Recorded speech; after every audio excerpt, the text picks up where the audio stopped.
പ്രവാചക കഥകൾ. പ്രവാചകനും വൃദ്ധയും. ഒരിക്കൽ പ്രവാചകൻ മുഹമ്മദ് നബി സല്ലല്ലാഹു അലൈഹി വസല്ലം അങ്ങാടിയിലൂടെ നടന്നു പോവുകയായിരുന്നു.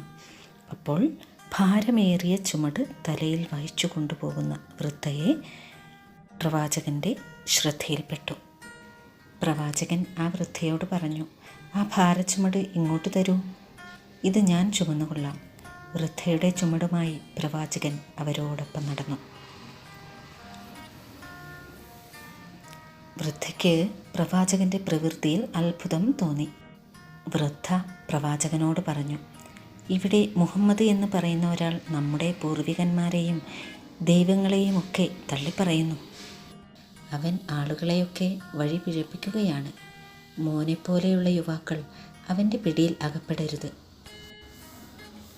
തന്നെക്കുറിച്ചാണ് ആ സ്ത്രീ പറയുന്നതെന്ന് മനസ്സിലായിട്ടും പ്രവാചകൻ മറുപടിയൊന്നും പറഞ്ഞില്ല. ആ ഭാരവും ചുമന്ന് അവർക്കെത്തേണ്ട സ്ഥലത്ത് അത് എത്തിച്ചു കൊടുത്തു. തിരിച്ചു പോകുന്ന സമയത്ത് പ്രവാചകനോട് പേര് ചോദിച്ചു. പ്രവാചകൻ മറുപടി പറഞ്ഞു, "താങ്കൾ നേരത്തെ സൂചിപ്പിച്ച ആ മുഹമ്മദ് ഞാനാണ്." ആ വൃദ്ധ ആശ്ചര്യപ്പെട്ടു. പിന്നീട് ആ വൃദ്ധ പ്രവാചകൻ്റെ വിശ്വാസം സ്വീകരിച്ചു. അതെ, നമ്മുടെ പ്രവാചകൻ മുഹമ്മദ് മുസ്തഫ സ്വല്ലല്ലാഹു അലൈഹി വസല്ലം സമൂഹത്തിൽ കഷ്ടപ്പെടുന്നവർക്ക് എപ്പോഴും ഒരു കൈത്താങ്ങായിരുന്നു. പ്രവാചകൻ്റെ ജീവിതത്തിലുടനീളം നമുക്കത് കാണാൻ കഴിയും.